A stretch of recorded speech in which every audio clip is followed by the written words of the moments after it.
Hello everybody, this is Dr. Tejaswi Rao, Consultant Neurologist at Onus Robotic Hospitals. Today we are discussing differences between normal aging versus early dementia. So normal aging is simple, random facts, forgetfulness, like where did I lose my keys. But when it comes to dementia, it is more than just small facts, but also involves people, places, and day-to-day activities, and also it is highly progressive. So unlike popular opinion, dementia is not just about memory loss.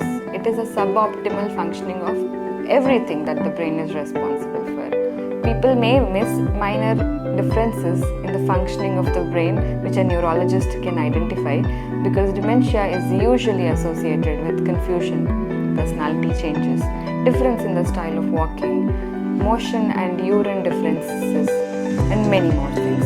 But the good news is, dementia is not only, when identified earlier, treatable, but also can be slowed down to a large extent if the treatment is started in an early time. If you and your loved ones are facing anything more than normal forgetfulness, do not ignore it, because right medical opinion and treatment in the right time can make a huge difference.